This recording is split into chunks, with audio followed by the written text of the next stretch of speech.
Please, please help me. My husband is dying. She grabbed the sleeve of the most feared man in Detroit, a mountain of leather and iron who had made grown men cross the street just to avoid his shadow. Her frail hand trembled against his tattooed arm. The whole block went silent. Nobody touched Bear. Nobody. And yet this tiny gray-haired woman in a faded house dress was gripping him like he was the last rope over a cliff.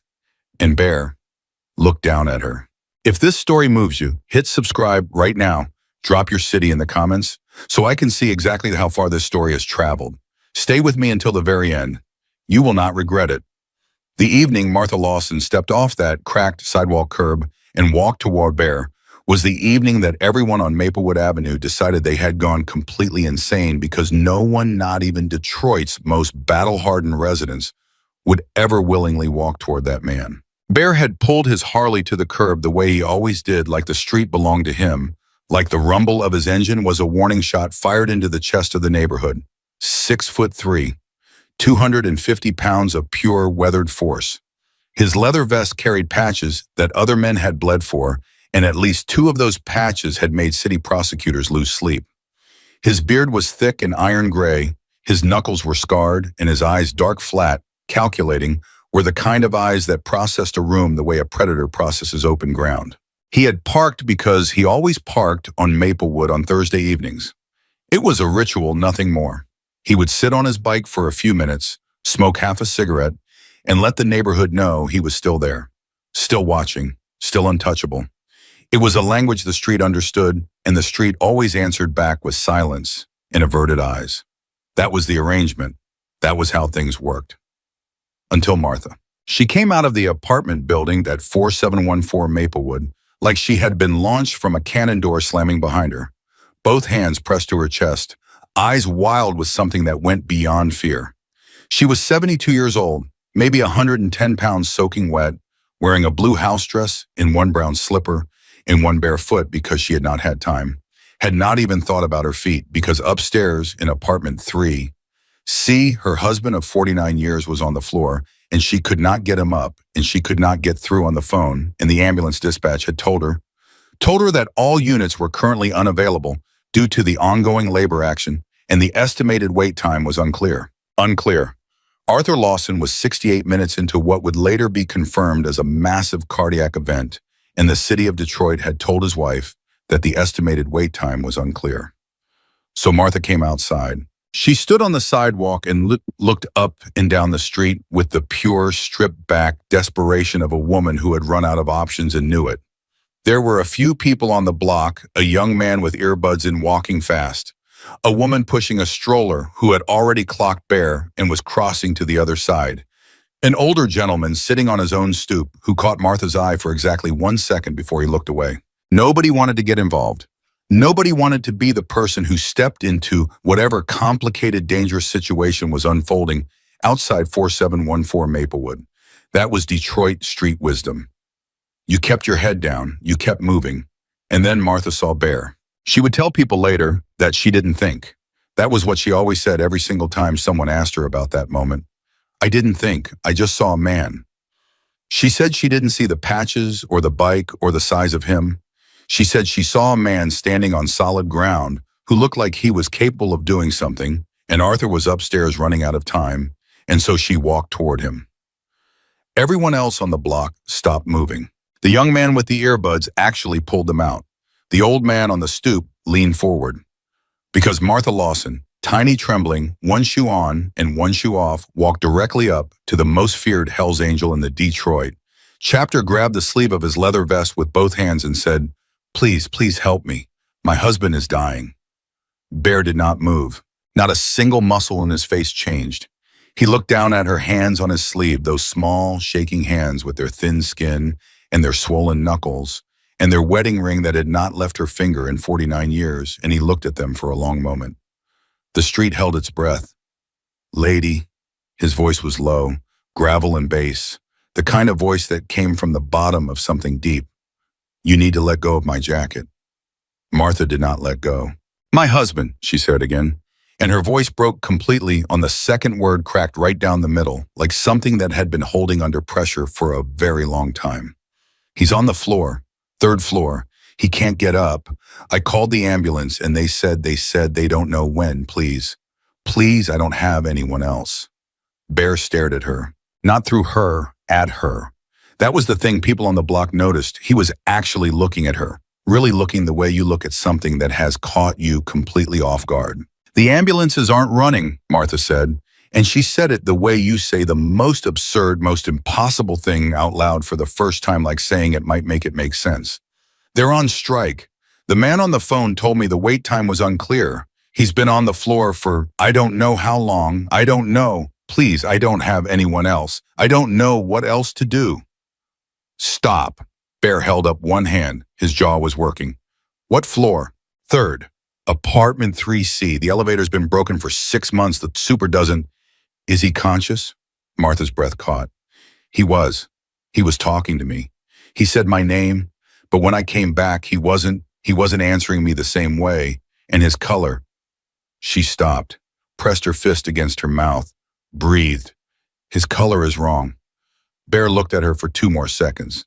Then he swung off the bike. He moved fast for a man his size, not running, not scrambling, but moving with the kind of deliberate, immediate purpose that made people step back without knowing why. He pulled out his phone as he walked toward the building door, and the call connected before he even reached the handle. Dagger. Short. Flat. I'm at 4714 Maplewood. I've got a man down 3rd floor, possible cardiac. Ambulances aren't running. Yeah, the strike. I need the chapter's medical transport and I need it in the next 8 minutes. Get Riggs and get Torres and whoever else is close. Now. He ended the call and pushed through the door.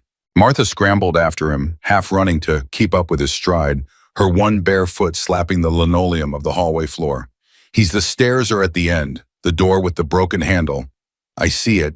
He was already at the stairwell. Martha followed him up, and it took her longer because her knees were what they were, and she could hear him above her, his boots on the stairs, steady and fast. By the time she reached the 3rd floor landing, she was breathing hard, her hand on the iron rail, and she looked down the hallway, and the door to 3C was already open. She had left it open when she ran out. She came through the door, and Bear was already on his knees on the kitchen floor beside Arthur. Arthur Lawson was a lean man, a quiet man, the kind of man who had worked 31 years at the Ford assembly plant and spent his weekends tending a small container garden on the apartment balcony and watching baseball with the volume just loud enough to hear from the kitchen. He had a full head of white hair and hands that were still strong from decades of physical work. And right now, those hands were at his sides, and his face was a terrible color, ashen and damp, and his breathing was shallow and wrong. Bear had 2 fingers at Arthur's throat. He was counting. He's got a pulse, he said, and he said it directly to Martha as she came through the door, not to soften it, not to perform reassurance, just giving her the data. It's irregular, but it's there. When did this start? I'm not sure I heard him fall. He called my name. That was... Martha looked at the clock on the microwave, the numbers blurred. Maybe an hour ago, maybe a little more. Bear's jaw tightened slightly. 1 hour was a long time for what this looked like. He didn't say that. Sir, he leaned over Arthur and raised his voice slightly, not shouting but clear and direct. Sir, my name is Bear. Can you hear me? Squeeze my hand if you can hear me. Silence. 2 seconds. 3. Then Arthur's right hand moved. Not much. Just the faintest tightening of the fingers. Good. Bear's voice went lower, almost quieter than before. Good man, I got you. Stay with me. Martha made a sound she couldn't control, something between a sob and a gasp, and pressed her hand over her mouth again. Bear looked up at her. Does he have any heart medication? Anything I should know. Aspirin, she said immediately. He takes aspirin. He's supposed to. Doctor said, get it. She moved to the cabinet above the sink with the practiced efficiency of a woman who had managed this apartment and this man's health 4 decades, her hands steadier now that there was something to do. Something concrete, some action that was not just standing and waiting and being helpless. She had the aspirin in her hand in 4 seconds. Bear took it from her. Small sip of water, just a sip. He can't sit up. I'll get him up enough. And he did one large hand behind Arthur's shoulders, tilting him just barely, just enough. The aspirin went down. Arthur coughed once weakly and Bear held him through it. Easy, Bear said, quietly. Easy, brother. You're doing fine. Martha watched this enormous tattooed feared man hold her husband as carefully as she had ever held anything, and she felt something happen inside her chest that she would spend the rest of her life trying to find adequate words for. Then Bear's phone rang. "Talk to me," he answered. The voice on the other end was loud enough that Martha could hear fragments. 4 minutes out, 6 bikes, daggers calling ahead to Detroit. General, they know we're coming. 4 minutes. Bear looked at Martha. They're 4 minutes out. They're going to get him to the hospital. It's going to be okay. How do you know? Martha asked. Not accusatory, just honest. Just a question of a woman who needed to understand what she was holding on to. Bear looked at her steadily. Because I'm not letting it be anything else. Outside, the street was already reacting to what was coming. The people on Maplewood Avenue who had watched Martha grab Bear's sleeve, who had watched him go inside, who had been standing in various states of frozen uncertainty for the last 7 or 8 minutes, those people were now hearing something, a sound that grew, low at first, distant, like weather moving in from the west, then louder still. The young man with the earbuds looked up. The old man on the stoop stood up. And then 6 Hells Angels motorcycles came around the corner onto Maplewood Avenue, in formation, moving fast, filling the whole width of the narrow street. Their engines in enormous coordinated thunder that rattled the windows and said, in a language that needed no translation, move. Traffic stopped. People on the sidewalk stopped. A taxi driver rolled down his window to look and then immediately rolled it back up. The 6 bikes pulled up in front of 4714 and did not park so much as take position, 3 on one side, 3 on the other, engines still running, creating a corridor from the building entrance to the street. These were not men who smiled. These were not men who waved. They sat on their machines and they watched the surrounding street with the focused, sweeping attention of people who were very good at controlling what happened in the space around them. And they waited for Bear. Upstairs, Bear had heard them arrive. He looked at Arthur, whose color had not changed, but whose breathing had stabilized marginally, the aspirin working at the margins, buying minutes. They're here, Bear said. Arthur's eyes were open now, just barely. He found Bear's face and held it the way a man holds onto the nearest solid thing when the ground underneath him is uncertain. You got a hell of a wife, Bear said. Something shifted in Arthur's expression, faint but real. She came out and grabbed me. Bear shook his head slightly. Grabbed me right off my bike. I didn't know what hit me. Arthur's mouth moved. It took a moment, but the words came out thin and barely there. She's always been like that. Bear looked at him. Then he made a sound that if you had told anyone on Maplewood Avenue that Bear would make this sound, they would have told you that was completely impossible. It was something between a laugh and something much more complicated. Yeah, Bear said. Yeah, I bet she has. He got Arthur up. It took careful work, arm under the shoulders, one hand bracing, and he moved the man with a precision and a gentleness that had nothing to do with how he moved through the rest of his life. Arthur was not heavy, but he was dead weight in all the ways that mattered. And the stairwell was narrow, and there were 3 flights, and every single step required Bear to take the full measure of Arthur's weight and carry it forward. Martha went ahead of them, going down slowly, looking back every few steps. At the second floor landing, Arthur made a sound, a short, sharp intake of breath, like something had clenched. Bear stopped immediately. Arthur? Firm. Talk to me. Arthur's hand gripped Bear's arm. I'm here. Pain. Chest. He breathed through it, slow and deliberate. It's passing. Bear held still and let him breathe. 30 seconds. The hallway was quiet. Okay, Arthur said. Okay, Bear repeated. They kept going. When they came out through the front door of the building, the scene on the street had changed. The 6 bikes were there, engines running, the corridor held. But there were also at least 30 people watching now. Residents who had come out of buildings, people who had stopped walking, a couple of people recording on their phones, who immediately lowered them when the nearest Hells Angel looked in their direction. A man detached from the bike's dagger medium, height lean with a gray-streaked beard, and the kind of eyes that had seen things. He came forward and took Arthur's other side without being asked, without a word, and he and Bear moved Arthur to the waiting transport together. Martha was right there at every step. As they loaded Arthur, she leaned close to his ear and said his name.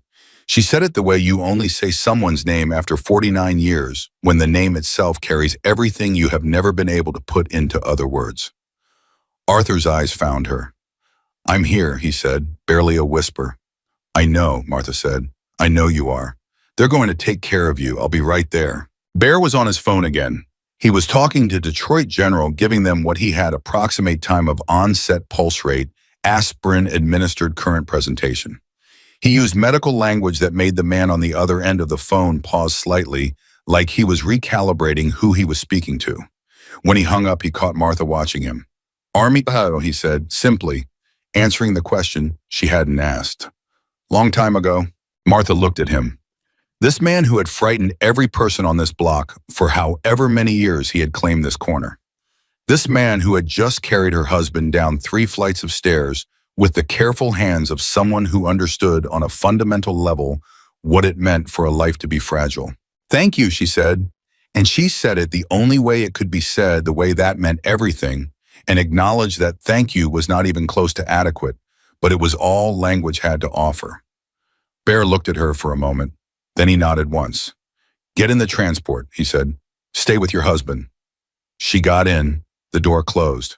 The engines on Maplewood Avenue rose together, 6 bikes in 1 transport, and Bear's Harley at the front, and the convoy moved out into the Detroit evening like a force of nature that had decided for reasons that defied everything the street thought it understood about how the world worked to do something gentle.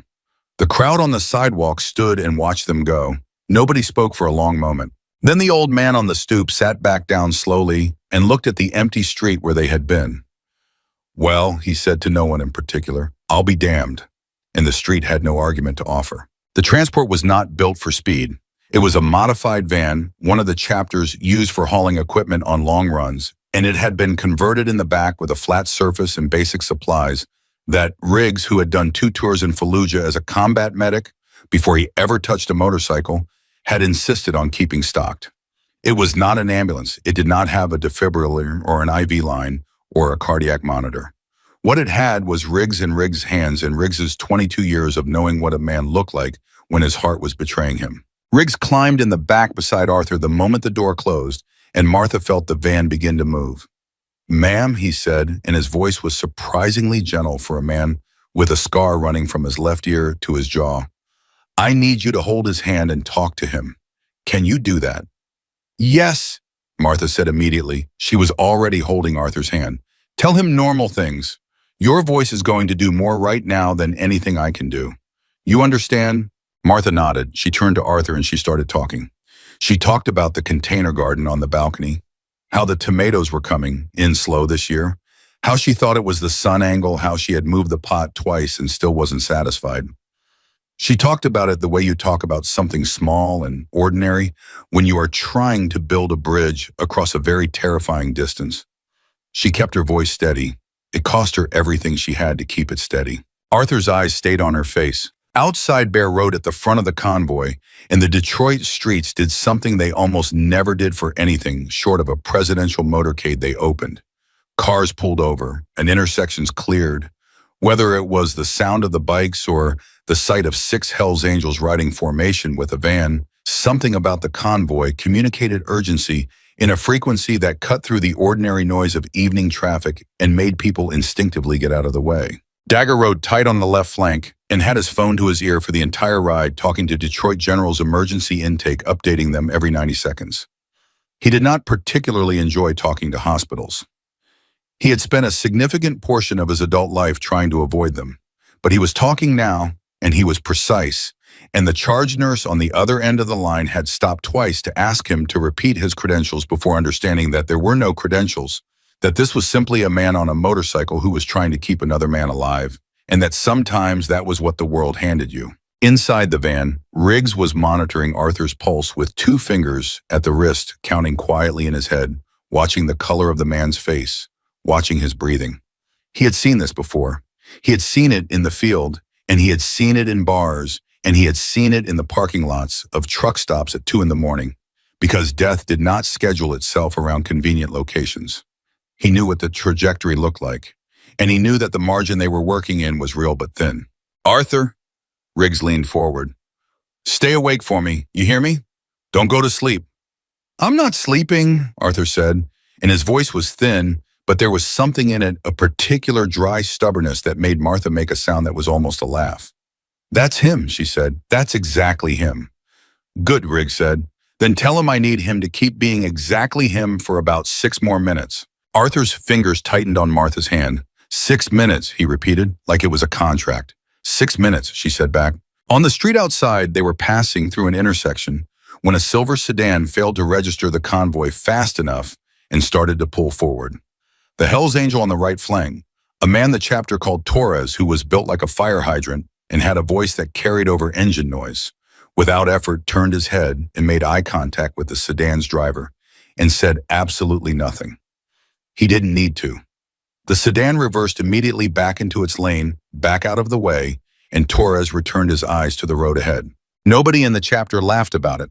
Nobody even acknowledged it. They were working. That was the thing about Bear's chapter that most people never understood, the thing that lived underneath the reputation and the patches and the mythology of fear. These men knew how to work. They knew how to operate under pressure and motion with high stakes and limited margin. They had built that capacity over years of being the kind of people who operated outside the boundaries of conventional order. And right now, on this Thursday evening in Detroit, that capacity was pointed entirely in the direction of getting one white-haired man with a failing heart to an emergency room before the math ran out on them. Bear had not said a word since the convoy left Maplewood Avenue. He rode and he calculated distance, timed the traffic patterns of each block, what he could push and what he couldn't. He had done this kind of riding before. Escort work, protective formation, high-speed convoy, in situations where the cost of error was not a bent fender. His body remembered the discipline of it, even when his mind was occupied with something else entirely. And his mind was occupied with something else entirely. He kept coming back to Martha's hands on his sleeve.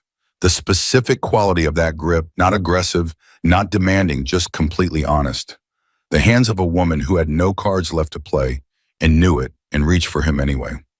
He could not remember the last time someone had reached for him like that, without calculation, without an angle. Just please, you're the only one here, and I'm out of options, and I'm choosing to believe you can help me. He did not know what to do with that, so he rode. Detroit General came into view, and Dagger was already on the phone again, and when the convoy pulled into the emergency bay, there were 2 nurses and a doctor already outside, already moving toward the van before it fully stopped, because Dagger had spent the last 6 minutes making sure they would be. The back doors opened. Riggs gave his report in under 45 seconds onset time, aspirin administration, pulse rate, and quality respiratory status level of consciousness throughout transport. The doctor listened without interrupting, nodding, already making decisions. They had Arthur on a gurney and through the emergency doors in under 90 seconds. Martha followed them to the doors, and then the doors closed in front of her, and she was standing in the emergency bay alone for the first time since she had walked out of her apartment building and grabbed a stranger by the sleeve. The adrenaline that had been holding her upright chose that moment to begin its retreat. Her knees went uncertain. She put one hand on the wall beside the emergency doors and breathed. Behind her, she heard boots on pavement. "Mrs. Lawson," it was Bear's voice. She turned around. He was standing a few feet away, helmet off, looking at her with that same direct attention he had turned on her on Maplewood Avenue. The other 5 riders were behind him, some of them on their bikes, some standing, all of them present in the specific way that large men in leather vests are present, taking up space but not threateningly. Just there. "He made it here," Bear said. "That was the hard part." "Is it?" Martha's voice came out more fragile than she intended. "Is that the hard part?" Bear held her gaze. "The hard part you had control over. What happens in there?" He tilted his head toward the emergency doors. "Those people know what they're doing. You let them do it." Martha looked at him. This man she had grabbed on a sidewalk an hour ago. This man whose name she had not even known, whose world she had no map for, who had every reason in the world to have simply ridden away, and not one conventional reason to have done anything else. And she said, "Why did you help me?" The question sat in the air between them. Bear was quiet for a moment, not uncomfortable with the question, just letting it land where it needed to land before he answered it. "You grabbed my sleeve," he said finally. "That's not an answer?" "No," he agreed, "it's not." He looked past her at the emergency doors for a second, then back. "I had a mother," he said. "She's gone now, but She was about your size. He stopped. That was apparently as far as he was going with that particular direction. He adjusted course. And you weren't afraid of me. That's rarer than you'd think. I was terrified of you, Martha said. Something shifted in his face. Then you've got more guts than half the people I know. A nurse appeared at the emergency bay door. Mrs. Lawson, her voice was careful, professional. Can you come with me? We have some paperwork and the doctor wants to speak with you as soon as... I'm coming, Martha said. She turned back to Bear. She looked at all of them, all 6 of these men who had ridden into her evening and turned it into something she did not have language for yet. Thank you, she said. All of you. I don't have anything to give you. I don't know how to... Go be with your husband, Dagger said. His voice was rougher than Bear's, less controlled, but he meant it the same way. Martha nodded. She looked at Bear one more time. Then she went through the doors.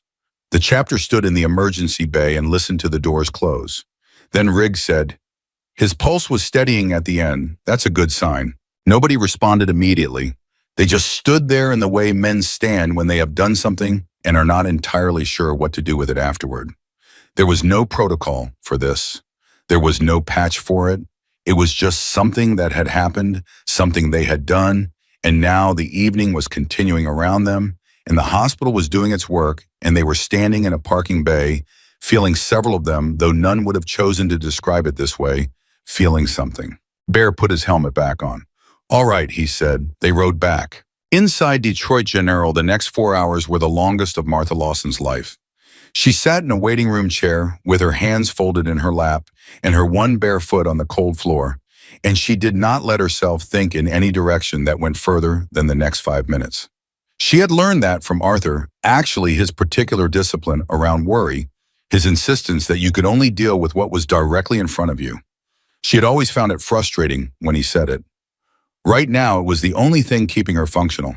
A young woman from admissions came and helped her with the paperwork and did not comment on the bare foot, for which Martha was quietly grateful.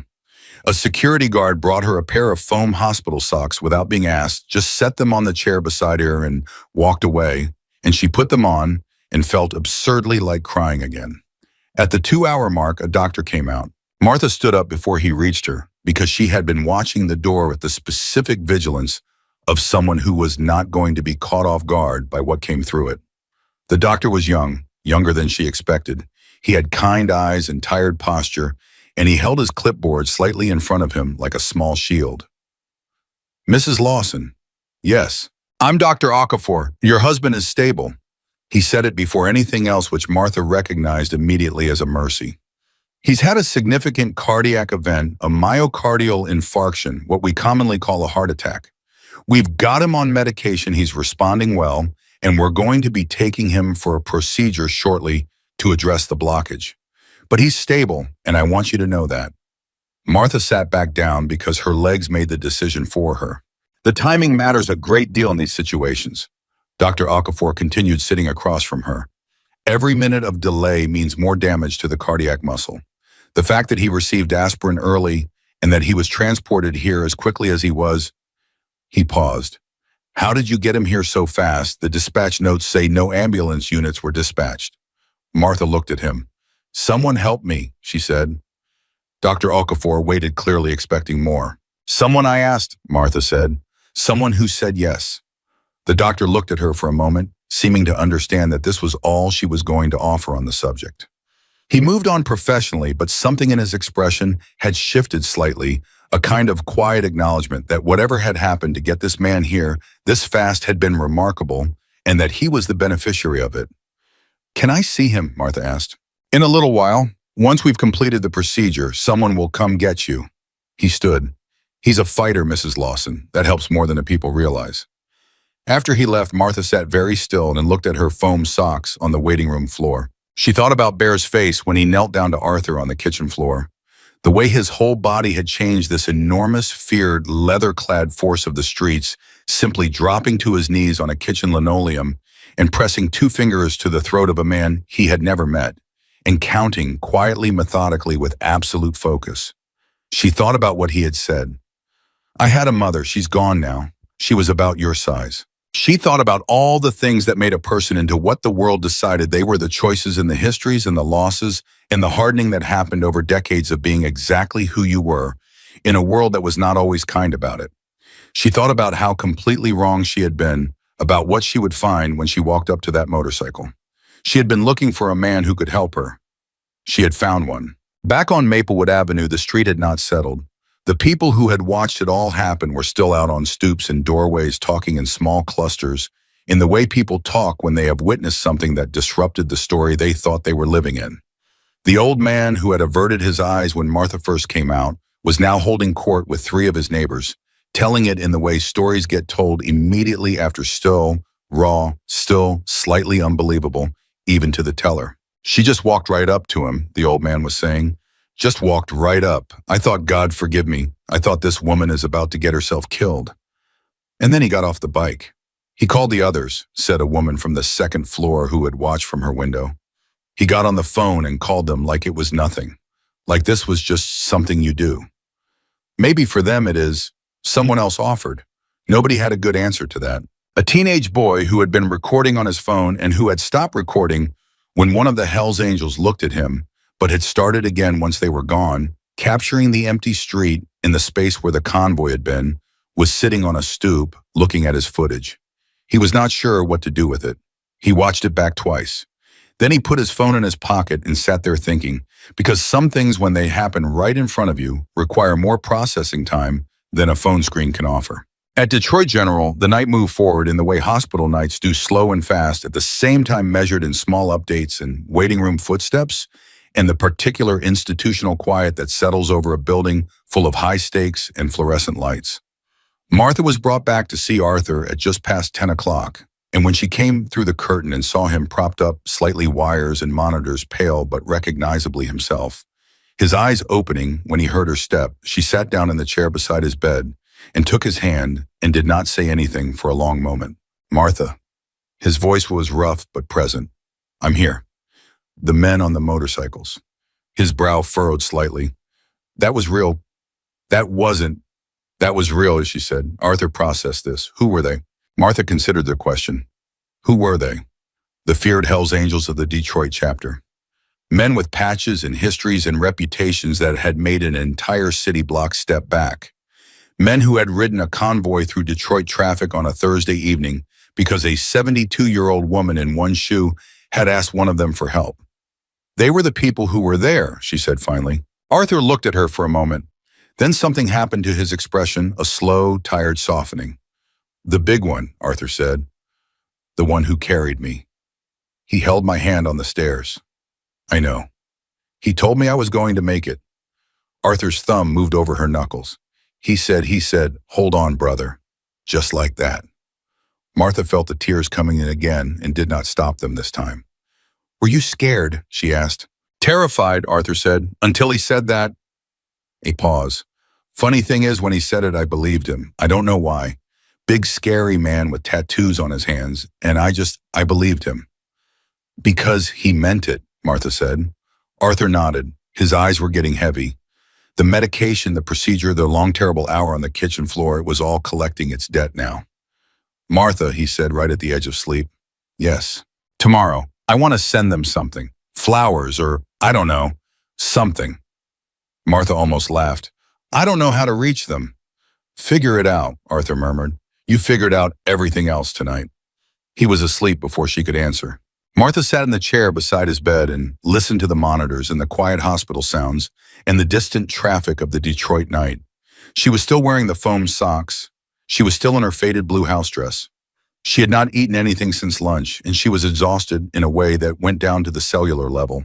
And she was in a way she could not yet fully articulate different than she had been this morning. Something had been rearranged in her understanding of how the world worked. Some foundational assumption she had not even known she was carrying had been quietly and thoroughly dismantled by a man named Bear and the 6 riders who had followed him without question because he had told them someone needed help. She did not know his last name. She did not know his real name. She did not know his history or his chapter or any of the things that the street used to define him. She knew that he had gotten off his motorcycle when she asked him to. She knew that he had gone up 3 flights of stairs without hesitation and knelt beside her husband and counted his pulse with 2 careful fingers. She knew that he had talked Arthur down 3 flights of stairs and into a transport with the steadiness of a man who had decided in the space of a 2-second look that this was simply what the next hour of his life was going to be, and there was nothing complicated about that.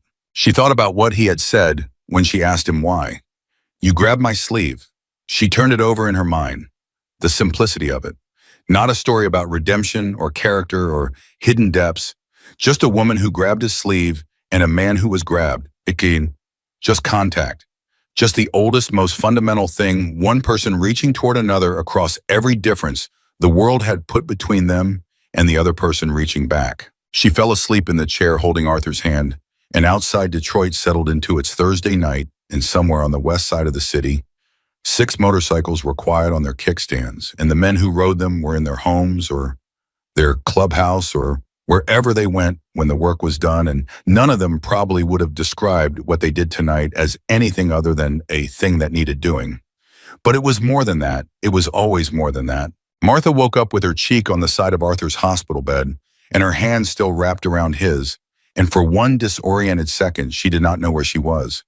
Then the monitors beeped, and the curtain rustled with the movement of a nurse passing outside, and it all came back, not gradually the way some memories return, but all at once, the entire previous evening landing on her chest like something physical. She sat up. Arthur was still sleeping. His color was better. Not good, not the color of a man who was fine, but measurably better than the terrible ashen quality it had held on the kitchen floor. And Martha studied his face the way you study something you have come very close to losing, with a new acute attention to detail, cataloging the particular way his eyebrows rested and the line of his jaw, and the way his chest rose and fell, slow and steady, under the thin hospital blanket. She stayed like that for several minutes, just watching him breathe, letting it be enough. A nurse came in at 7 to check Arthur's vitals and was clearly surprised to find Martha awake and upright in the chair, still in her house dress, foam socks on her feet, hair that had seen better days with the composed dignity of a woman who had simply decided that she was not going to fall apart today. "Mrs. Lawson," the nurse said carefully, "did you sleep at all?" "A little," Martha said. "Is Dr. Okafor in?" "He'll be on rounds by 8. The nurse checked the monitors, made notes, glanced at Martha again. "Can I get you some coffee, some breakfast?" "Coffee would be wonderful," Martha said. "Thank you." The nurse left and came back with a small cup and a packaged muffin that Martha ate without tasting, because her body needed fuel, and standing on ceremony about hospital muffins was not something she had the bandwidth for. She drank the coffee and watched Arthur sleep, and when Dr. Okafor came through the curtain at 8:05, she was on her feet before he reached the bedside. "Good progress," he said before she could ask. He had clearly learned from the previous night that Martha Lawson did not have patience for buildup. "The procedure went well. The blockage was significant. We're looking at a recovery period, lifestyle adjustments, follow-up cardiology. But the muscle damage is less extensive than it could have been." He paused. "Much less than it could have been given the timeline. But he's going to be all right," Martha said. Not a question. A statement that required confirmation. Dr. Okafor met her eyes. "Yes, with proper care and follow-through, yes." Martha breathed, a long, slow breath that seemed to travel from somewhere deep in her chest all the way out, carrying with it something she had been holding since the moment she heard Arthur call her name from the kitchen floor. "Thank you," she said. "Thank whoever got him here," Dr. Okafor said. He said it simply without decoration, the way a doctor says something true. Arthur woke up 40 minutes later to find Martha sitting exactly where she had been all night. He looked at her and she looked at him, and the look that passed between them was the particular look of two people who have been married long enough that entire conversations fit inside a single glance. This one said, I know, we're okay, we're still here."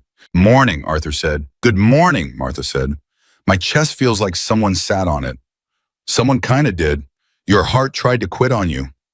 Arthur considered this. "I'd like to have a word with it." Martha reached over and patted his hand. "Later. First you have to let the nurses do their checks and eat whatever they bring you and not argue about it." "I wasn't going to argue."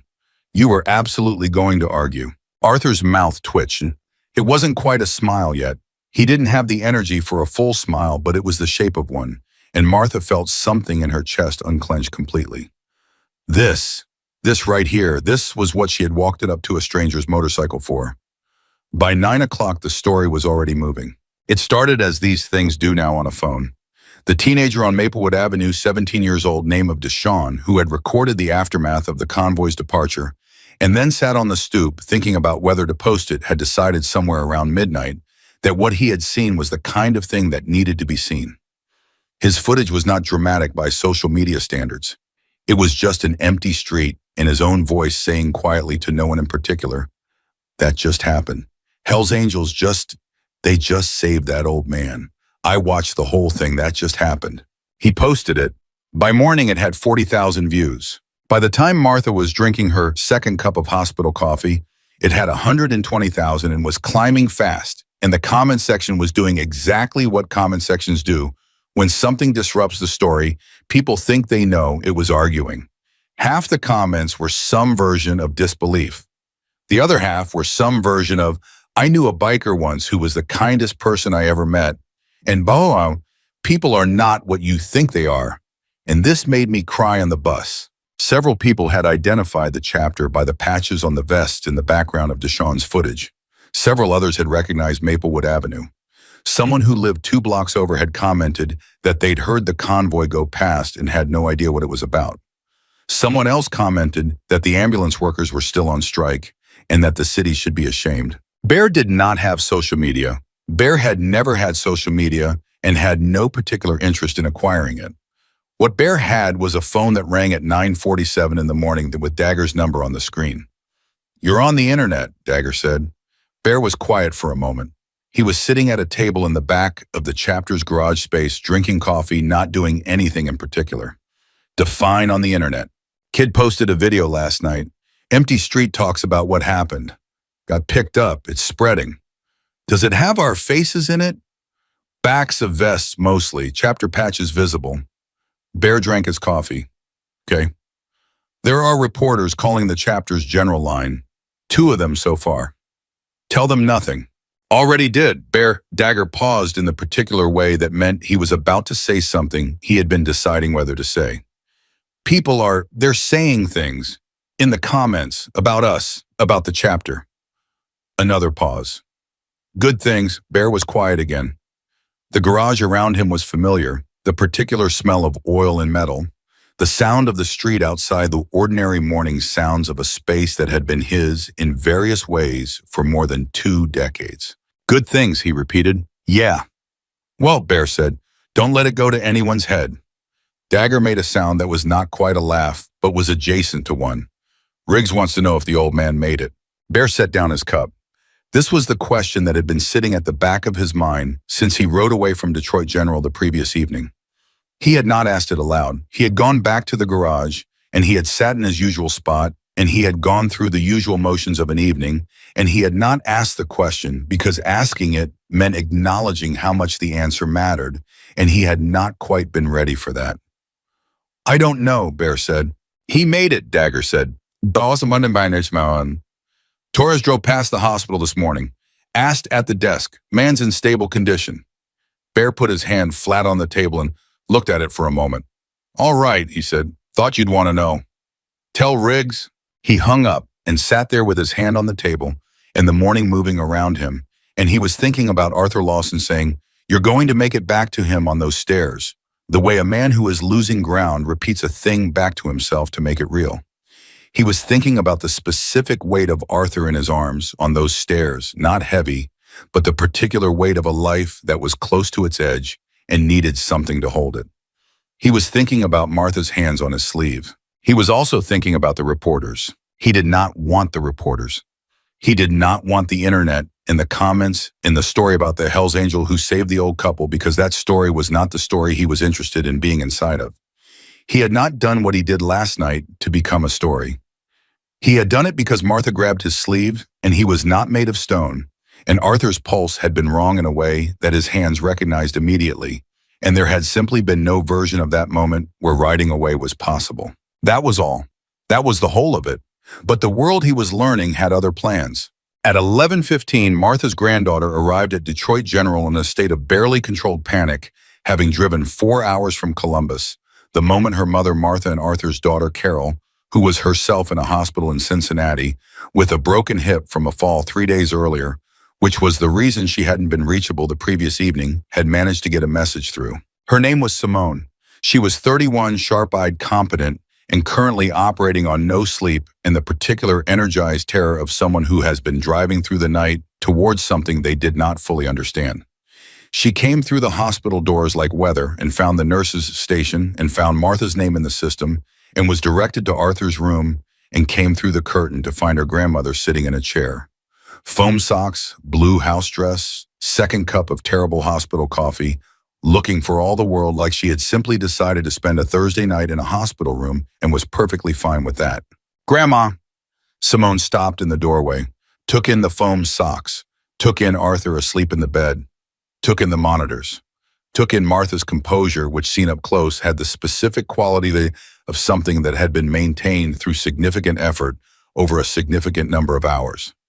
"Hi, sweetheart," Martha said. Simone crossed the room and took her grandmother's hands and looked at her face, and whatever she saw there made her breath catch. "Are you okay?" "I am," Martha said. "Your grandfather is going to be fine. Sit down." Simone sat. She looked at Arthur, who slept through her arrival with the impervious peace of a man on cardiac medication. Then she looked back at Martha. "Mom said she said the ambulances weren't running. She said you couldn't get through. How did he get here?" Martha looked at her granddaughter. This was the question, wasn't it? How did he get here? She had answered a version of it to Dr. Okafor in the most minimal way she could, and it had felt like the right amount to say, but Simone was not Dr. Okafor, and Simone was family, and Simone had driven 4 hours through the night. So Martha told her. She told it straight through, coming outside, seeing Bear grabbing his sleeve, the look on his face when he looked down at her hands. She told her about the phone call and the 6 bikes and the way they formed the corridor in the street. She told her about Bear going up 3 flights of stairs and kneeling on the linoleum without hesitating. She told her about Riggs in the back of the transport and Arthur counting 6 minutes like a contract and Bear riding point through Detroit traffic. She told it the way you tell something that you are still in the process of understanding yourself, with attention to detail, because the details were the thing, because every specific moment of it had mattered. Simone listened without interrupting, which was unusual for Simone, who was by nature and profession, she was a social worker in Columbus, someone who processed out loud. She listened with her hands around both of her grandmother's hands and her face doing complicated shifting things that she did not appear to be fully aware of. When Martha finished, Simone was quiet for a moment. "You walked up to a Hell's Angel," she said. "Yes." "You grabbed his vest." "I did." "Grandma," Simone's voice went somewhere complicated. "That man could have, but he didn't," Martha said, simply, completely. Simone looked at her, then she looked at Arthur in his hospital bed, then back at Martha. "No," she said quietly, "he didn't. He told me his mother was about my size," Martha said. "That's all he said about it. But I think that man has more inside him than the world gives him credit for." Simone was quiet again.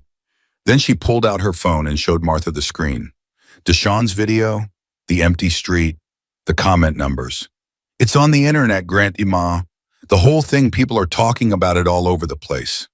Martha looked at the screen, looked at the numbers, looked at Deshawn's face in the corner of the frame, this teenager who had watched it all happen and felt compelled to say that just happened. "Good," Martha said. You don't want your privacy." "I'm 72 years old," Martha said. "My husband almost died last night because the city couldn't send an ambulance. And a man everyone on that street was afraid of carried him down 3 flights of stairs." She looked at Simone steadily. "If that's a story that needs telling, let it be told." Simone looked at her grandmother, really looked at her the way you look at someone when you realize they are larger than the category you've been keeping them in. The way grandchildren sometimes look at grandmothers and discover not the soft, familiar figure of family dinners and holiday visits, but an actual person with a spine of something very old and very solid. "Okay," Simone said softly. What neither of them knew yet was that the story had already outgrown Deshawn's video. A local Detroit news station had picked it up by mid-morning. By noon, a producer at a national morning program had flagged it. By 1 in the afternoon, 3 separate journalists were attempting to locate the Hells Angels chapter involved and two of them had already reached out to the national organization's public contacts, and one of them had found Maplewood Avenue and was asking people on the street if they had seen anything. The old man from the stoop, whose name was Gerald, who had lived on Maplewood for 34 years, and had seen the block through versions of itself that the younger residents could not imagine, was talking to this journalist with the energized precision of a man who had been a reliable witness to something and knew it. "She walked right up to him," Gerald said for the third time to a third different person. "I want you to understand that. She walked right up the middle of the street, grabbed him, and you know what I thought? I thought, God forgive me, I thought that woman is going to get hurt. Because that's what you think. That's what the world has taught you to think when you see a man like that." He paused, and then he got off the bike, and I have been thinking about that ever since, the moment he got off the bike. The journalist wrote it down. Gerald watched the pen move and felt the particular quiet satisfaction of someone whose account of events is being recorded for the record. "What made you think he might help her?" the journalist asked. Gerald considered this. "I didn't think he would," he said honestly. "That's the thing. I didn't think he would. And that's what makes it the kind of thing you don't stop thinking about." On the west side of Detroit, Bear was not thinking about journalists or comment sections or Gerald on his stoop or the story that was spreading through the city's nervous system like something that needed to be passed on. He was thinking about the note. He had written it last night after he got back, sitting at the same table in the garage where he had taken Dagger's call this morning. He had written several versions of it, which was not something he was in the habit of admitting to anyone because Bear did not, as a general rule, spend significant time on written correspondence. But he had written several versions because each one felt wrong in a different way, too much or not enough, or trying too hard or not trying enough. He had settled eventually on the one that was the shortest because the shortest one was the most honest. He had put it with a rose, one red rose from the bodega 2 blocks from the garage, because the woman behind the counter had looked at him, reaching for a small bunch of something plastic wrapped, and said firmly, "No, wait," and gone in the back and come out with a single proper rose from her own private supply that she kept back there, and had said, "This one, take this one," and waved away the money he offered.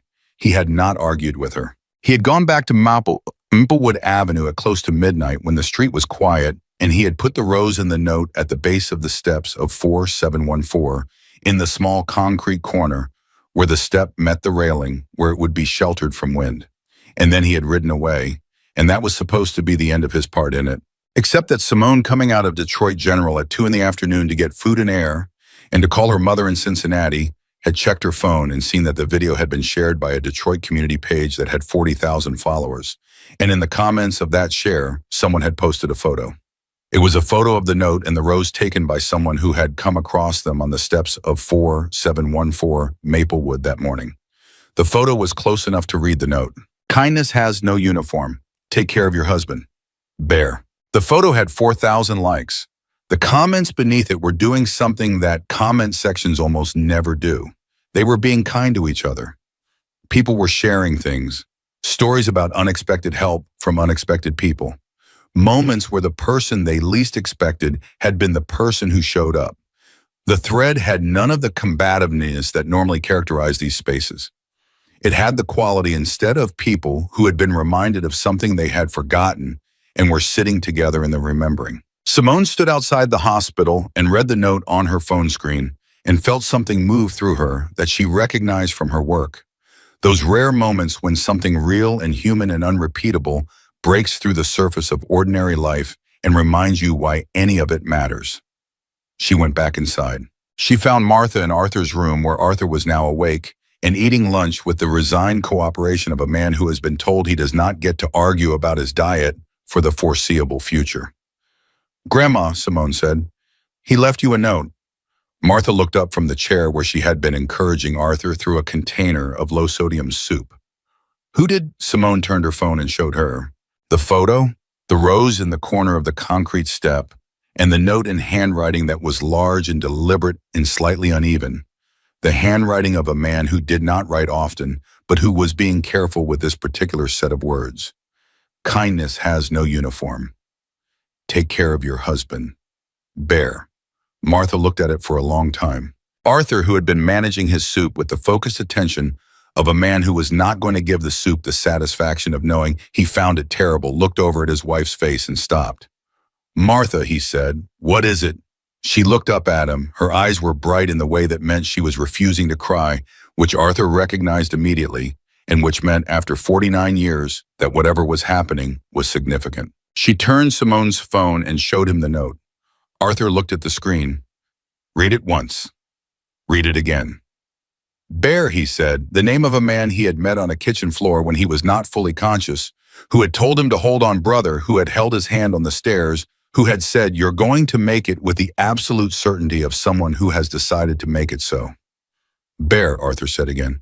Something had happened to his voice. Martha took his hand. "How do I find him, ma'am?" Arthur asked. "You don't," Martha said. "Not right now. Right now you finish your soup." Martha, Arthur, the soup. Arthur looked at his wife. This woman who had come outside in one shoe in the dying light of a Thursday evening and walked straight toward the most frightening person on the street without flinching, because their 49 years together were not something she was willing to lose without fighting for them. He picked up his spoon. And outside in the city, that was still talking, still processing, still sitting with the specific quality of a story that had broken through something outside the afternoon, was moving forward. And somewhere on the west side, Bear was at his table in the garage, and the Rose was on the steps of 4714 Maplewood. And 49 years of marriage had survived a Thursday night, and the world was slightly different than it had been 24 hours ago, in ways that were still becoming clear. The soup was finished. Arthur did not complain about it once, which Martha noted, and filed away as evidence that her husband had perhaps been more frightened than he was letting on. Because the Arthur Lawson she knew had opinions about food, strong ones, and a man who eats hospital soup without commentary is a man who has recently been reminded that eating anything at all is not guaranteed. Simone stayed. She pulled a second chair into the room and set up a quiet, competent base of operations phone charger coffee from the machine down the hall, a legal pad where she began making lists because Simone processed crisis through organization, and there was a great deal to organize. Carol needed updates every 2 hours. Arthur's regular doctor needed to be notified. Someone needed to water the container garden on the balcony. Insurance paperwork would arrive. Follow-up cardiology appointments would need scheduling. The elevator at 4714 Maplewood was still broken, and Arthur could not manage 3 flights of stairs for the foreseeable future, which meant the question of the apartment was a conversation that needed to happen, but not today. She made her lists and made her calls and let her grandparents exist in the particular quiet of 2 people who have come through something together and don't need to talk about it constantly to stay inside it. She watched them when she thought they weren't noticing, the way Arthur would reach for Martha's hand every 20 minutes or so without looking, and the way Martha's hand was always exactly where he could find it. Simone was not married. She had been close twice, and both times it had not worked, and she had made her peace with that in the practical, forward-moving way that she made peace with most things. But sitting in that hospital room, watching her grandparents' hands, she felt something she could not have named precisely, not envy, not quite longing, but something in the neighborhood of both, mixed with a kind of gratitude that these 2 people existed and that she was related to them. By 3 in the afternoon, the story had crossed a threshold. It was no longer just Detroit. A journalist from the Associated Press had filed a short piece, 300 words in, factual, careful naming, and no names beyond, an elderly Detroit couple and members of a local motorcycle club, because that was all the confirmed information available, and that piece had been picked up by 14 outlets in 4 hours. The framing varied depending on the outlet. Some led with the ambulance strike and used the bikers as illustration of the city's failures. Others led with the bikers and used the ambulance strike as context. 2 of them went straight for the human angle with headlines that leaned so hard into sentimentality that Bear, had he read them, would have found them mortifying. He did not read them. What Bear was doing at 3 in the afternoon was sitting across a table from a man named Roy Castellan, who was 64 years old and had been the chapter's informal legal contact for going on 15 years, and who had driven across town specifically to explain something to Bear in person. "They're going to find you," Roy said. He was a compact man, methodical with the delivery of someone who had spent decades being the person who told people things they did not want to hear. "It's not a question of if. The patch is visible in the footage. The chapter's been identified. It's already in 2 national pieces. Give it another 24 hours and someone's going to connect the dots to you specifically. Bear looked at him. And I want to know what you want to do about it. Nothing. Roy waited. He was experienced enough to know that Bear's first answer was not always his final answer, and that pushing immediately never worked. Bear got up and refilled his coffee. He stood at the counter with his back to Roy for a moment. Then he turned around. What are my options? You talk to them. One interview controlled you set the terms, gets ahead of it. Roy folded his hands on the table. Or you stay quiet and let the story tell itself without you, which means other people fill in the blanks with whatever they want. Other people fill in the blanks with us all the time, Bear said. That's not new. This is different. Roy's voice was even. This story is running in a direction that's Bear people are saying good things about the chapter. Real people, a lot of them. That's leverage you don't normally have. You want to leave that on the table? Bear looked at him for a long moment. What would I even say to a reporter? The truth, Roy said, which is that you saw someone who needed help and you helped them. That's it. That's the whole story. They'll make it into something else. Some of them will, Roy agreed. Some of them always do, but some of them won't. And right now, he stopped, adjusted. Right now, there are people in this city who have been afraid of this chapter for a very long time, and they're looking at what happened last night and they're reconsidering. That's not nothing. Bear drank his coffee. He was thinking about Martha saying, I was terrified of you. He was thinking about her following it immediately with, then you've got more guts than half the people I know. He was thinking about what it meant that a 72-year-old woman in one shoe had been more willing to reach across the divide than anyone else on that block. Set up one, Bear said finally. Local, Detroit outlet. I talk for 20 minutes and they print what I actually say. If they change it, I never talk to anyone again. Roy nodded. He had already had a call from a Detroit Free Press reporter that morning and had been holding it in reserve for exactly this moment. I'll make the call. Roy, Bear stopped him. I want to know if the man made it, the husband. Can you find that out? Roy looked at him. I'll find out. He had the answer in 11 minutes because Simone had given her cell number to the nurse's station as a family contact. And Roy was the kind of man who could find a cell number when he needed to. He called, explained who he was and why he was calling, and Simone, who was in the hallway outside Arthur's room, when the call came and who had enough professional experience with unexpected phone calls to not hang up immediately on strangers, listened to his explanation, and then said very carefully, You're calling on behalf of the man who helped my grandparents. I am, Roy said. Simone was quiet for 3 seconds. He's stable. He's going to recover. The doctor said the speed of the transport made a significant difference. Roy wrote it down on his legal pad. Thank you, Ms. Simone, she said. Then after a brief pause, tell him my grandmother wants to say thank you properly. If that's something he'd be willing to, if there's a way to, she stopped, gathered herself. Tell him she'd like the chance to thank him in person, if he's willing.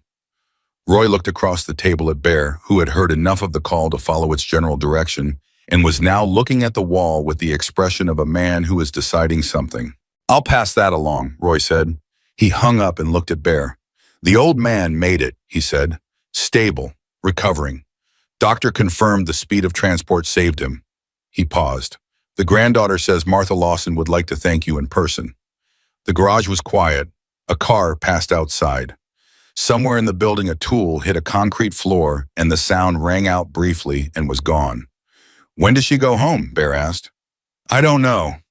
Find out. By 4 o'clock, Arthur was sitting up straighter and had started asking questions about the container garden in a way that Martha recognized as his mind returning to its normal operating altitude. He wanted to know if the tomatoes had been watered. He wanted to know if the window had been left open because there was a trick with the airflow that mattered. He wanted to know how long they were going to keep him here and what the specific timeline looked like and whether he could negotiate on the dietary restrictions. Arthur, Simone said from her chair with her legal pad, you had a heart attack yesterday. I'm aware, Arthur said. I was there until Then maybe take the win and stop worrying about the tomatoes. Arthur looked at her. Then he looked at Martha. Martha's expression said with great affection that Simone was correct and he should listen to her. Fine, Arthur said. He lasted 4 minutes before he said to no one in particular, The tomatoes really do need water, though. Martha went to the window and called the building super, who she had never liked and who had never fixed the elevator, and who answered the phone with the weary defensiveness of a man who knew Martha Lawson's number and what it usually meant. She told him she needed someone to water the balcony plants, and the super said he'd see what he could do, and Martha said she would need more than see what he could do. And the super said he'd send someone up. It was a negotiation that lasted approximately 90 seconds and ended with Martha's terms accepted completely, which was how all of their negotiations ended. Arthur listened to this with the satisfied expression of a man watching his wife operate in her natural element. 49 years, he said to Simone, gesturing toward Martha, and she has never once not gotten what she needed. I heard that, Martha said from the window. I meant you too, Arthur said. This was almost normal. This was so close to normal that Simone had to press her lips together and look at her legal pad for a moment. The call came at 5:47. Martha's cell phone, an older model that she kept in a deep pocket of her house dress, and which Arthur frequently teased her about because she treated it like a burden to be endured rather than a tool to be used, lit up with a number she didn't recognize.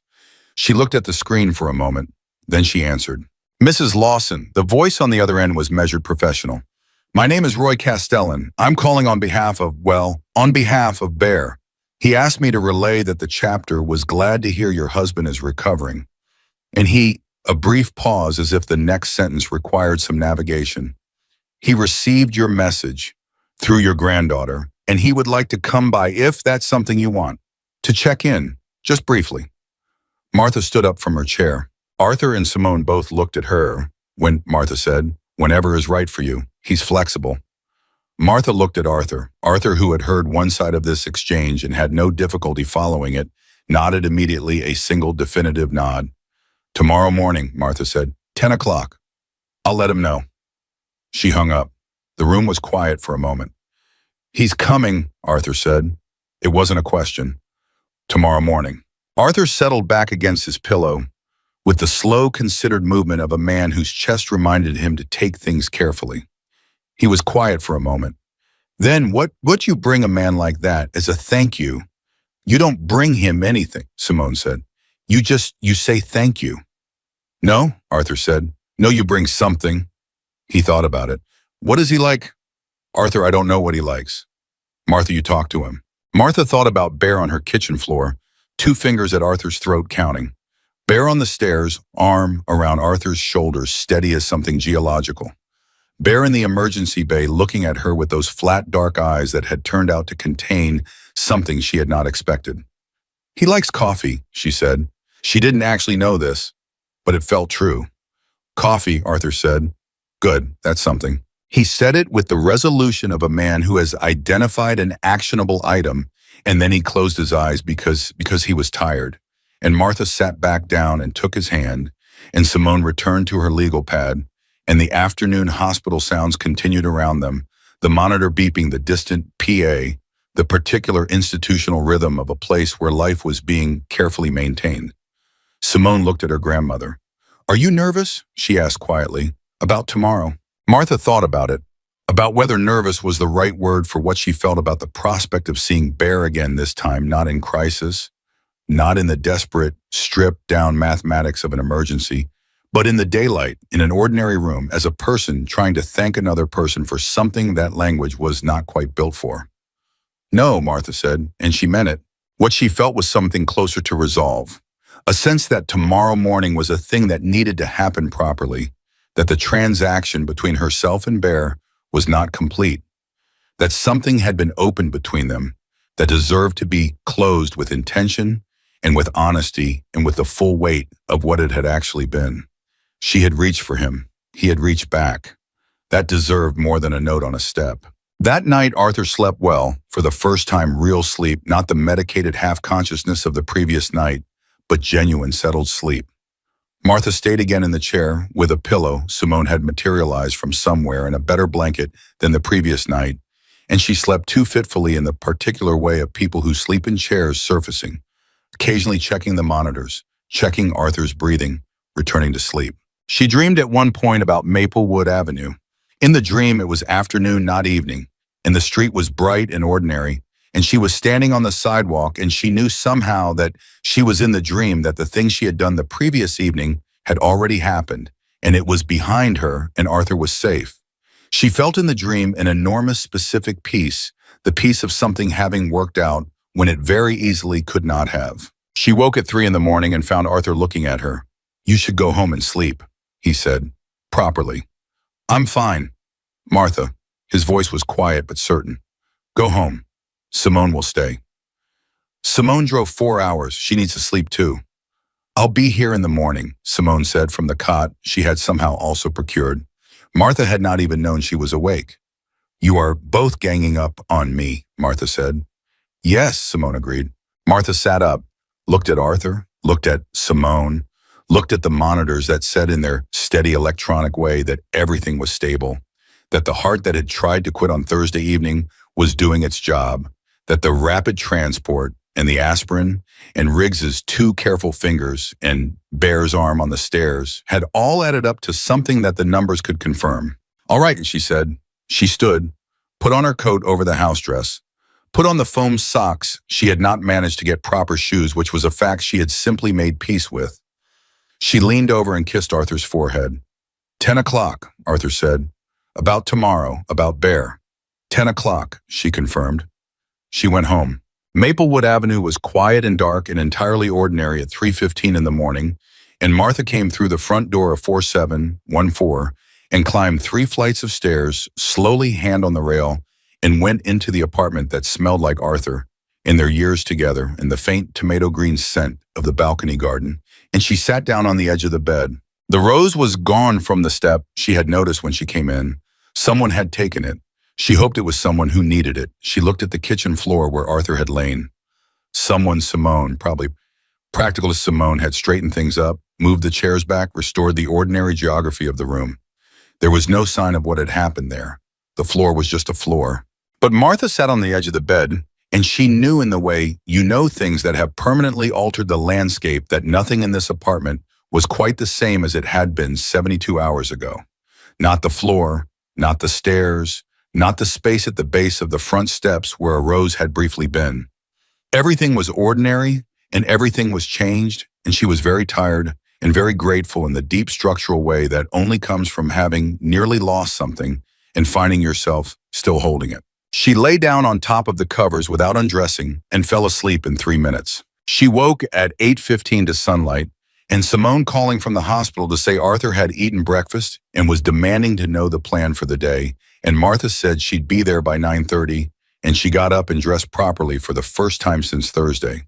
Real clothes, real shoes, the careful, ordinary dignity of a woman who had survived something and was getting up on Saturday morning and going back out into the world. She made coffee, drank it standing at the kitchen counter, looking at the balcony where the tomato plant stood in its container green and improbable, and doing exactly what it was doing before any of this happened, which was just growing, slowly reaching for whatever light was available. At 9:43, she was back at the hospital, sitting in Arthur's room, while he and Simone conducted a spirited negotiation about whether he was allowed to sit in a regular chair or had to stay in the bed, a negotiation that Arthur was losing on points, because Simone had the doctor's instructions memorized, and Arthur did not have a strong counter-argument beyond personal preference, which was not medically speaking relevant. At 9:58, Martha's phone showed a text from Roy Castellan's number.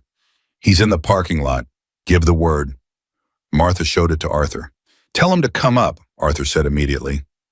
Martha texted back, "Room 4, 3rd floor." They waited. Arthur straightened his blanket.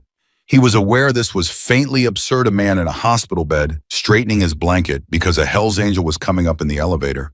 But he did it anyway because Arthur Lawson believed that how you presented yourself to people mattered regardless of circumstance. Simone stood up from her chair and moved to the window, creating space, and then was very studiously looking at something on her phone while actually watching the doorway. Martha sat in the chair beside Arthur's bed with her hands folded in her lap and her back straight. They heard him before they saw him. Not the engine, no engine, just footsteps in the corridor, the particular weight and rhythm of a large man walking at a measured pace. The footsteps stopped outside the room. There was a pause, a brief one, barely 2 seconds, and then Bear appeared in the doorway. He was in his leather vest over a black shirt because that was what he wore, and the patches were visible and the size of him in a hospital room doorway was notable. He had his helmet in one hand. He looked at Arthur in the bed. He looked at Martha in the chair. He looked at Simone by the window, who had stopped pretending to look at her phone. "Mr. Lawson," Bear said. His voice was the same low gravel and bass, but something in the register of it was different than it had been on Maplewood Avenue. Quieter, maybe. More careful. "You look better than the last time I saw you." Arthur's face broke into the first full, proper smile it had managed in 2 days. "That's a low bar," he said. Bear's mouth moved in the direction of something. "Oing." "Yeah," he said, "it is." "Come in," Arthur said. "Please." Bear came in. He stood at the foot of the bed, and he was aware Bear was always aware in every room of where the door was and where the window was and where everyone in the space was standing. It was not paranoia. It was 40 years of being a man that other men sometimes had opinions about. You knew the room. You always knew the room. But this room was a hospital room with monitors beeping and a man who had his hands folded on a hospital blanket looking at him with the direct, honest attention of someone who had something important to say. And the thing Bear always knew was that this kind of attention was not a threat. It was a different thing entirely.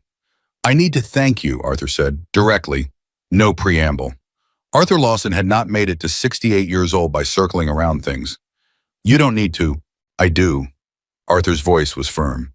"You carried me down 3 flights of stairs. You held my hand. You told me I was going to make it."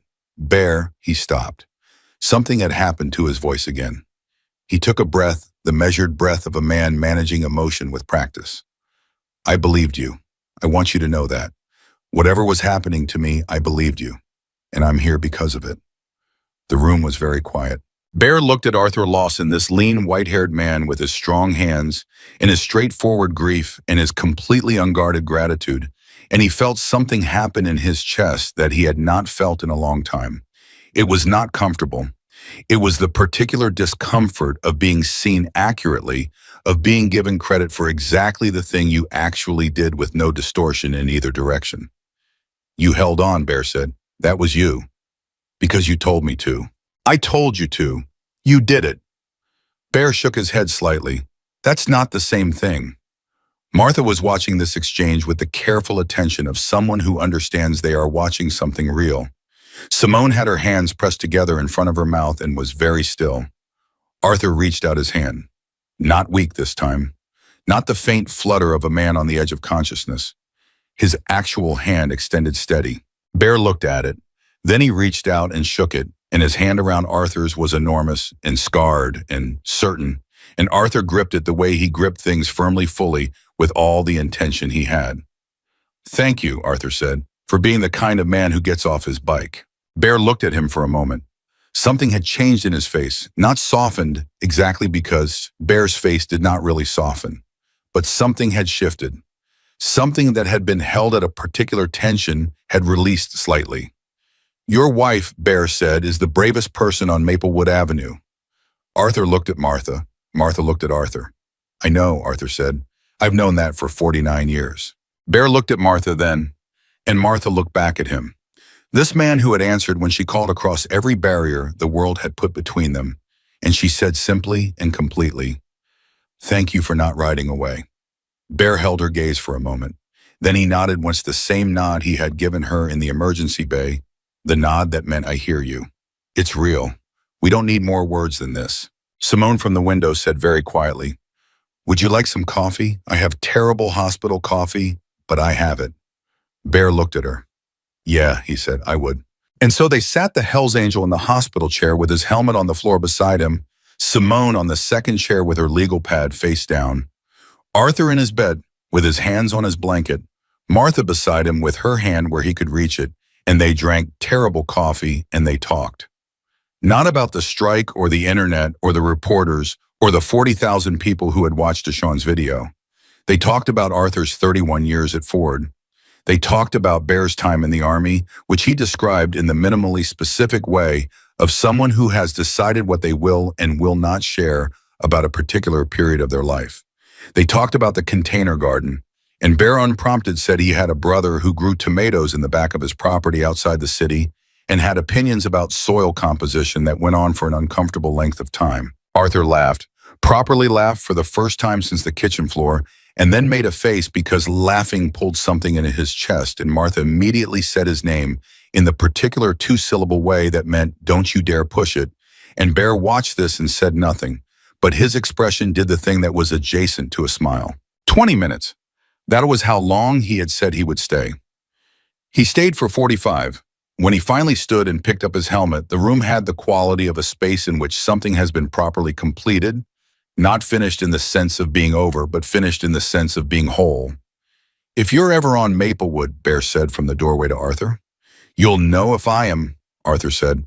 "I'm the one with the container garden on the third-floor balcony." Bear looked at him. "Right," he said. He nodded to Martha, to Simone, and then he was gone, his footsteps in the corridor steady and certain, receding toward the elevator. The three of them sat in the room for a moment. "Well," Simone said finally. "Yes," Martha agreed. Arthur was looking at the doorway. His expression was the expression of a man who has taken the full measure of something and found it larger than he expected, and is sitting with that largeness, not trying to reduce it, just letting it be the size it actually is. "Good man," Arthur said quietly. The monitors beeped. The hospital moved around them.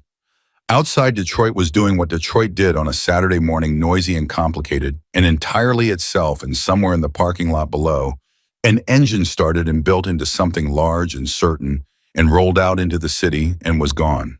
The elevator at 4714 Maplewood Avenue got fixed on a Tuesday, not by the super who had been promising to fix it for 6 months and had shown no meaningful progress toward that goal. It got fixed because on Monday evening, 3 Hells Angels showed up at the building with a man named Vic, who had spent 20 years as a commercial elevator technician before he retired, and who owed Bear a favor from a situation that neither of them discussed in detail. Vic looked at the elevator for 40 minutes, went and got 2 parts, came back and had the thing running by 9 o'clock that night. The super did not ask questions. Vic did not offer explanations.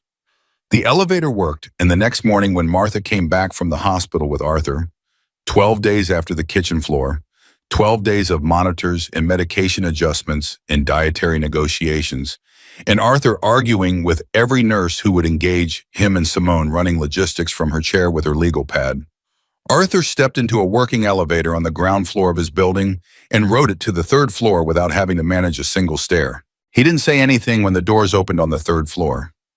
He just stood there for a second in the elevator doorway, and Martha stood beside him, and they both understood, without speaking, that the elevator being fixed was not an accident and was not the super's doing, and was the kind of thing that did not require discussion. "Tomatoes," Arthur said, finally stepping out into the hallway. "Arthur, I just want to see them." She let him see them. They were fine. Better than fine, actually. Whoever had been watering them had been doing it correctly, which Martha had not entirely expected from the super's building staff. The tomatoes were coming in slow but steady, green-shouldered, and promising, reaching toward the afternoon light the way they always did. Arthur stood on the balcony and looked at them for a long time. Martha watched him from the doorway. She watched the set of his shoulders and the way he breathed carefully with the new practiced deliberateness of a man who had been told to pay attention to his breathing and had for once in his life decided to listen. And she felt the strange doubled quality of this moment, ordinary and extraordinary. At the same time, the simple fact of her husband standing on their balcony looking at tomato plants, the most precious thing she had seen in 2 weeks. "I want to send something to the chapter," Arthur said without turning around. "I've been thinking about it." "Arthur, we've talked about this." "Not flowers." He turned. "Not flowers, Martha. I want to do something real." He had clearly been composing this for days because it came out with the organized precision of a man who has thought through his argument. Those men dropped everything on a Thursday night for 2 people they had never met. Riggs knew what he was doing in that van. The elevator, he gestured toward the hallway. The elevator is working, something real, something that says we understand what was given to us. Martha looked at him. She had been thinking about it too, actually. She had been thinking about it since the hospital, since the 45 minutes of terrible coffee and real conversation, since Bear had nodded at her from the doorway of room 4 on the 3rd floor of Detroit General, with that particular nod that contained everything it needed to contain. "Simone had an idea," Martha said. Arthur waited. "She knows someone at the Detroit Community Foundation. A small fund, nothing large, we don't have large, but a named fund, for emergency medical transport assistance. For situations like ours when the system fails and people can't get help. She paused. In both our names and Bear's. Arthur was very still. She said Bear would have to agree to it, Martha continued. She said we'd need his permission to use his name, or whatever name he wants to use, and she said he might say no, and if he says no, we do it without his name. But she thought, Martha stopped. I thought he should be asked. Arthur looked at her for a long time. That's the right thing, he said quietly. That's exactly the right thing. Roy Castellan can reach him. Then call Roy Castellan. She called Roy Castellan. The conversation was short and practical because Roy Castellan operated in short and practical, and he said he would relay the proposal and get back to her.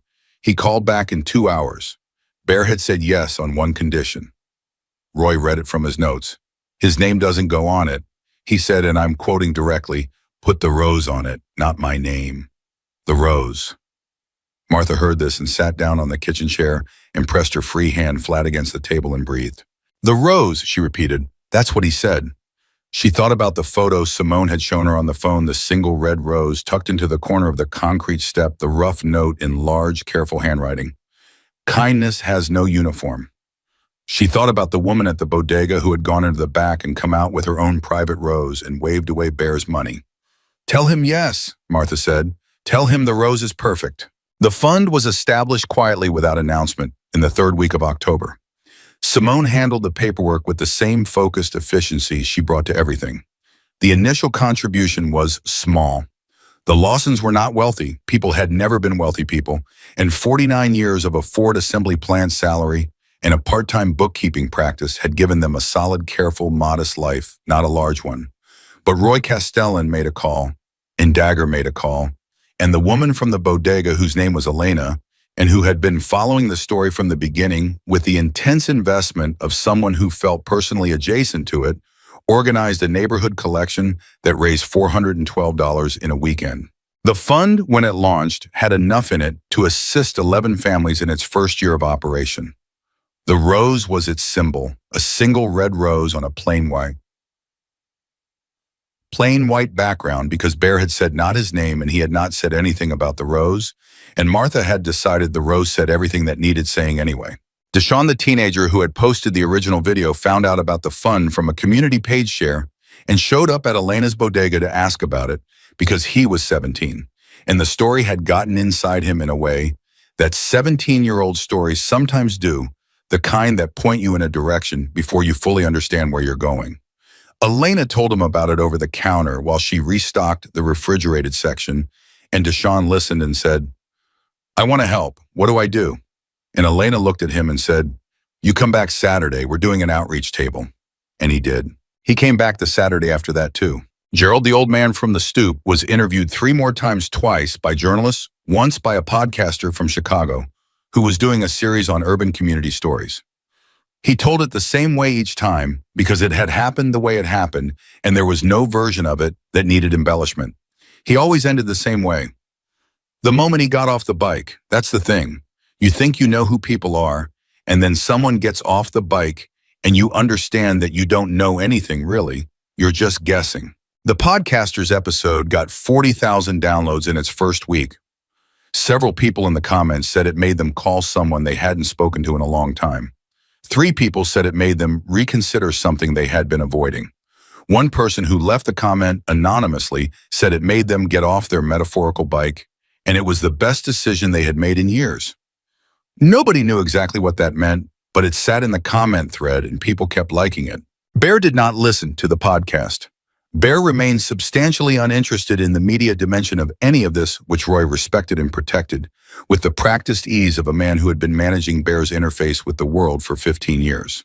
When the Detroit Free Press piece ran 20 minutes of conversation condensed to 800 words with Bear quoted 4 times, the 4 quotes were precise and unadorned and said exactly what he had said and nothing more. The piece ran under the headline, When the System Failed, Someone Else Showed Up. Bear's 4 quotes in full. She grabbed my sleeve. You don't ride away from that. We weren't trying to be heroes. A man needed to get to a hospital. That's it. The chapter has always known how to move. We just pointed it in a different direction for one night. And the last one, which the reporter had almost cut and then decided she could not cut because it was the truest thing in the piece. She said she was terrified of me. She grabbed my sleeve anyway. That's not something you forget. Arthur read the piece in his chair by the window. The doctor had approved light reading in a comfortable chair, which Arthur had interpreted as broadly as possible. And when he finished, he folded the paper and set it on the side table and said nothing for a moment. He's a good man, Arthur said. For the third time since the hospital, he kept coming back to it the way you come back to something that remains true each time you check it. Yes, Martha said. She was in the kitchen making lunch. Real lunch, not hospital food, not Simone's takeout, but her own food in her own kitchen, with the afternoon light coming through the window and Arthur's voice from the next room. The ordinary geography of their life reconstituted. I want to go to Maplewood, Arthur said. Martha put down the spoon. Arthur, just to stand there, on the block. I want to stand where it happened. He paused. I can do stairs. The doctor said light activity. The doctor said light activity, meaning a slow walk around the block, not a pilgrimage to the site of your cardiac event. It's the same block. Arthur. Martha. His voice came through with the particular quality it sometimes had, not loud, not demanding, but settled, certain, the voice of a man who had made up his mind and was offering her the information as a courtesy rather than an opening for negotiation. I need to see it. I don't entirely remember it. I remember the floor. I remember your voice. I remember his voice, but I don't remember the outside. I need to see the outside. She understood this. She actually understood it completely, which was why she stopped arguing. They went on a Wednesday afternoon, 2 weeks after Arthur came home. Simone had gone back to Columbus. By then, Arthur had told her, on her 5th day of staying, that she had her own life and she needed to go live it, and that he was not a project. He was her grandfather, and she should call instead of hovering, which was the most Arthur thing he had said since the kitchen floor. And Simone had driven back to Columbus with the particular mix of exasperation and relief that family members feel when the person they were frightened for returns fully to themselves. They walked slowly, Martha and Arthur, down 3 flights of the working elevator and out through the front door of 4714 Maplewood. It was a clear October afternoon, the kind of afternoon Detroit occasionally produces like a gift, where the light is particular and golden, and the air has that specific edge that means summer is genuinely finished and the world is moving on. Arthur stood on the sidewalk and looked at the street. Martha stood beside him and let him look. He was looking at the spot where the Harley had been parked, the spot where Martha had stood when she made her decision and walked forward. The unremarkable stretch of cracked city sidewalk that had been for a few minutes on a Thursday evening in September, the location of something that had rippled outward far further than a stretch of cracked sidewalk had any right to. Here, Arthur said quietly. Yes. He looked at the street for another long moment. Then he put his arm around Martha's shoulders carefully, with the new careful deliberateness of a man whose body had terms and conditions now, and she put her arm around his waist, and they stood there together on the sidewalk in front of their building on a Wednesday afternoon in October. You walked towards him, Arthur said. From right here. Yes. Were you thinking about me? Martha considered this. The honest answer, the complete answer, the one she had been turning over since the moment it happened. I was only thinking about you, she said. There wasn't room for anything else. Arthur tightened his arm around her, said nothing, which was after 49 years its own complete language. They were standing like that when a motorcycle turned onto Maplewood Avenue. Not a full convoy, not 6 bikes in formation, just one. A big Harley chrome catching the afternoon light engine, a low measured rumble that Martha recognized before she had consciously processed that she was recognizing it. Arthur heard it too. She felt him go slightly still. The Harley slowed as it came down the block. Bear saw them from a distance. He had seen everything from a distance for long enough that it was simply how his eyes worked, and he brought the bike to the curb in front of 4714, the same curb, the same Thursday evening ritual spot, and he shut off the engine. He looked at Arthur standing on the sidewalk with his arm around his wife. Arthur looked at Bear on his motorcycle. The street was quiet, no crowd this time, no pedestrians stopping, no old man on the stoop, though Gerald's building was right there, and it was possible, likely, even that Gerald was watching from somewhere, because Gerald watched the block the way people watch things they consider their responsibility. Bear got off the bike. He walked toward them, not fast, not slow, And he stopped about 3 feet away, and he looked at Arthur with the same direct, assessing attention he had given Martha on this sidewalk 7 weeks ago. And his face did the same thing her face had probably done, cataloged the change. The man was thinner. The man moved with a new care. The man's eyes, though the man's eyes were completely recognizably Arthur. "You look better than the hospital," Bear said. "That is an extremely low bar," Arthur said for the second time, with the cheerful precision of a man who enjoyed a recurring line. Bear's mouth moved all the way this time. An actual smile, brief asymmetrical there, and gone but real. "How are the tomatoes?" Arthur's face broke open completely. "You remembered. You mentioned them twice in 45 minutes. "They're coming in," Arthur said. "Slow, but coming. You should see them in spring." Bear looked at him. "Yeah," he said. "Maybe." Martha was watching Bear's face when he said it, and she caught the thing that passed through his expression in the half-second after. Not a polite, maybe not a brush-off, maybe, but an actual maybe, the maybe of a man who is permitting himself for the first time in some time to think about a specific ordinary thing in the future. A balcony, tomatoes, spring. She filed it away. "The fund," Martha said. "The rose, you saw it." "Roy told me." Bear looked at her. "You didn't have to do that." "We know," Martha said. "That's why we did it." Bear held her gaze. And in that moment, on the sidewalk in front of 4714 Maplewood Avenue, under the October light, with the engine ticking as it cooled behind him, something passed between these two people that had no adequate name in any language Martha knew. It was recognition. It was gratitude that had moved beyond gratitude into something more permanent. It was the specific bond that forms between people who have seen each other at the absolute stripped-back edge of things and found in that seeing that they were not what the other expected. She had expected a man who would ride away. He had expected what an old woman who needed redirecting to a phone, a situation he could gesture toward and keep moving. Not this, not 49 years of marriage standing on a sidewalk, reaching for him with both hands and meaning it completely. Neither of them had gotten what they expected. Both of them had gotten something better. "Bear," Martha said, "thank you for being here." He looked at her for a moment. Then he said in the low gravel and bass voice that Maplewood Avenue had always understood as a warning, and that Martha Lawson had decided to hear differently from the very first second she chose to walk toward it rather than away from it. "Thank you for asking." He got back on the bike. The engine started that enormous, certain sound that filled the block and said, "I am here, I am moving, the world is in motion." And Bear looked at Martha one more time and nodded and pulled out into the street. Martha and Arthur stood on the sidewalk and watched him go. The engine sound receded down Maplewood, turned the corner, became part of the larger sound of the city, and then was gone. Arthur's arm was still around Martha's shoulders. Martha's arm was still around his waist. They stood on the cracked sidewalk in front of their building in the October afternoon, and above them the balcony held a container garden that was slowly, stubbornly producing tomatoes.